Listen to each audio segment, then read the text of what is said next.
கர்த்தருக்குள் எப்பொழுதும் சந்தோஷமாயிருங்கள் வேதம் போதிக்குது.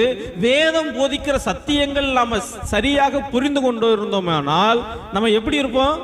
கர்த்தருக்குள் எப்பொழுதும் சந்தோஷமா இருப்போம். ஆனா நம்ம ஆளுங்க பாருங்க, ஒரு நம்மளை சங்கடப்படுத்துகிற ஒரு தகவல் வருது. அந்த தகவலை கேட்டு என்ன பண்றாங்க?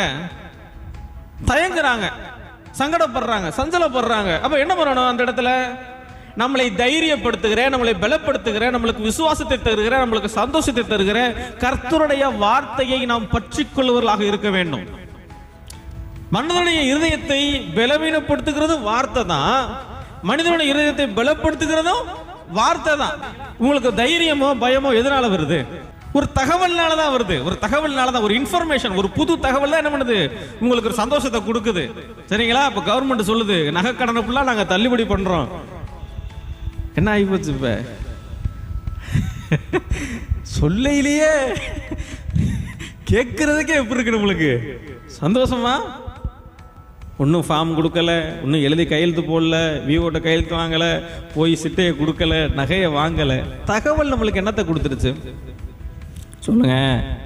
சந்தோஷத்தை கொடுத்துருச்சு.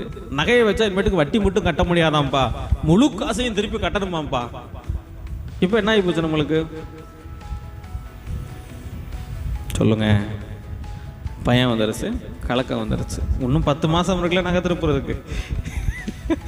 அவ பாருங்க, மனுஷனுக்கு தைரியத்தையோ சந்தோஷத்தையோ பயத்தையோ கலக்கத்தையோ எதுதான் கொடுக்குது? தகவல், அறிவு, வார்த்தை, வெளியிருந்து நம்மளுக்கு கிடைக்கிற இன்ஃபர்மேஷன், புது தகவல் தான் என்ன பண்ணுது? கொடுக்குது. என்ன விஷயம்னா, அநேக நேரங்களில் நாம் தகவல்களை புரிந்து கொள்ள வேண்டிய விதமாக புரிந்து கொள்ளாமல், புரிந்து கொள்ள அவசியமில்லாத விதத்தில் புரிந்து கொள்றோம். ஏன் அப்படின்னா, கர்த்தருக்குள் எப்பொழுதும் சந்தோஷமாயிருங்கள் வேதம் போதிக்குது. வேதம் போதிக்கிற சத்தியங்கள் நாம சரியாக புரிந்து கொண்டு இருந்தோமானால் நம்ம எப்படி இருப்போம்? கர்த்தருக்குள் எப்பொழுதும் சந்தோஷமா இருப்போம். சந்தோஷமா இருப்போம்.